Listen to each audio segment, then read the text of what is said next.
Entonces, a partir de esto, primero Mendeleev, pero más adelante otros investigadores empezaron a completar la tabla, la que se conoce como la tabla periódica moderna, que es como la que tienen en pantalla.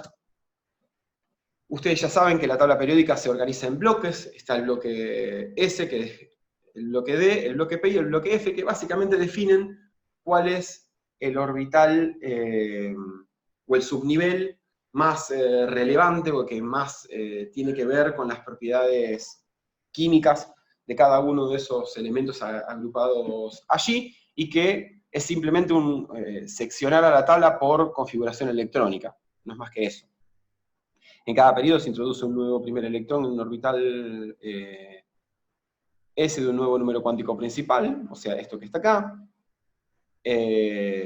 Y para cada bloque, la capa de valencia se describe como figura hacia abajo. Y además, los bloques suelen tener nombres propios, que vienen de cuando todavía la tabla no estaba tan bien organizada, o mejor dicho, no estaba organizada de esta manera sistemática, como los alcalinos, alcalino T, metales de transición, calcógenos, halógenos y gases nobles. Entonces vamos a apuntar ahora derecho a las propiedades periódicas. Faltan un poco menos de 10 minutos desde el momento en que yo inicié la charla, que fue 3 minutos antes, así que es posible que necesitemos pasar al próximo cuarto al transcurso de este tiempo. Se los digo para que estén más o menos preparados, porque prefiero no correr para llegar y terminar de dar bien todo lo que queda.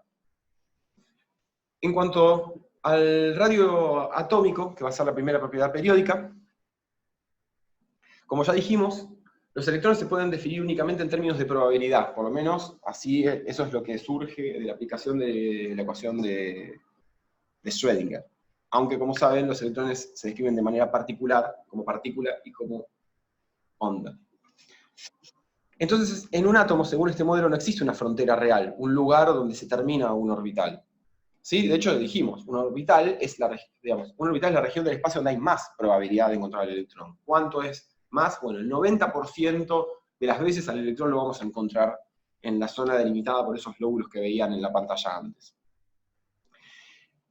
Pero esto supone un problema para determinar cuál es el radio atómico, porque no vamos a andar diciendo que el radio atómico es infinito solo porque haya alguna probabilidad muy baja de encontrar un electrón muy alejado de ese núcleo. Entonces, y además surge que las nubes electrónicas son deformables en presencia de otros núcleos y otros electrones vecinos, por lo que los tamaños cambian levemente en función del entorno, y hay dos formas de medir el radio atómico, una como radio metálico y otra como radio covalente. Que eso depende justamente de qué tipo de sustancias estén formando las especies que nosotros estamos analizando. Y la tercera es el radio iónico, que en realidad es para medir justamente los radios de los iones que están formando cada uno de los átomos en determinados compuestos. Acá tienen cuál es la definición del radio atómico en cada caso y del radio iónico en este caso, que después vamos a ver cómo se calcula el radio iónico sabiendo algo de sólidos en la próxima clase. Entonces, perdón, este gráfico que figura acá no es más que no representa más que la variación del radio en función del Z, que se puede poner en términos de la tabla periódica de esta forma. El radio atómico y el radio iónico aumentan de derecha a izquierda en la tabla periódica y de arriba hacia abajo. ¿Y esto por qué es así?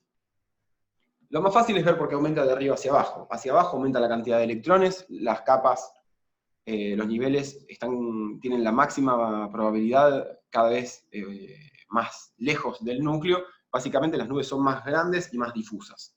Eso es relativamente sencillo ver por qué porque el litio es más chico que el sodio y el sodio más chico que el potasio. Exactamente. ¿Y qué pasa de izquierda a derecha? Bueno, esto tiene que ver directamente con la carga nuclear efectiva.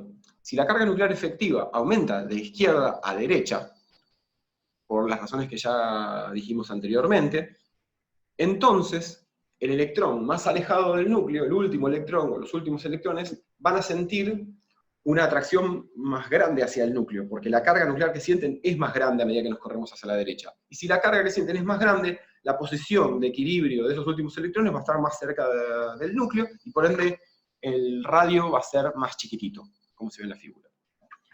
Sin embargo, hay algunas particularidades. En primer lugar, los radios de los átomos del tercer bloque D son muy semejantes a los del segundo bloque D. Y esto tiene que ver con algo que se llama contracción lantánea, que está vinculado a que los electrones 4F son más internos que los orbitales 6D, que dan la configuración electrónica a estos elementos que están acá,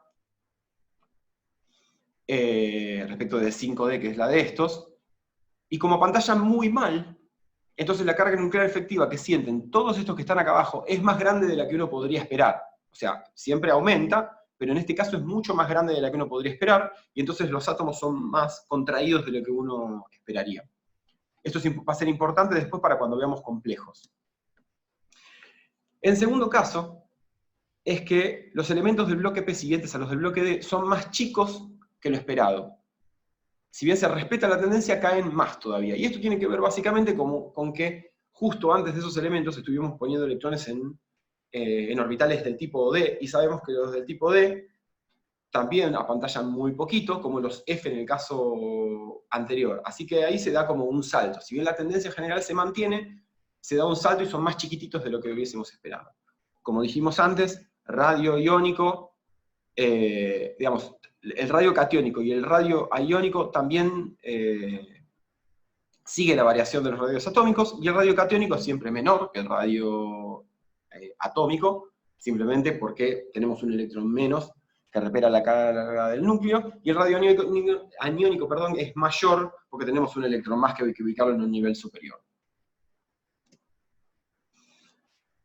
Vamos a la energía de ionización, y en algún momento se va a cortar esto, lo aviso para que no desesperen, retomaré desde donde volvamos a arrancar.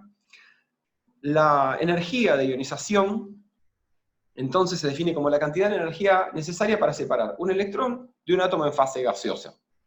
En términos, digamos, escrito en una ecuación, es básicamente esto que está acá. Todas las especies están en fase gaseosa, y préstenle atención a los estados de agregación en cada uno de estos casos. Va a ser muy importante. La energía de primera ionización, entonces, es lo que describe esta ecuación que está acá, y por supuesto la segunda energía de ionización es la descrita por esta ecuación que está acá, que es la energía necesaria para quitar un electrón a un catión monovalente. Como se imaginarán, quitar un electrón a un catión, a un átomo neutro, es más fácil que quitársela a un catión monovalente, porque ya el átomo tiene un electrón menos, y entonces la fuerza de atracción es mayor, y entonces hay que hacer más fuerza para sacar ese segundo electrón.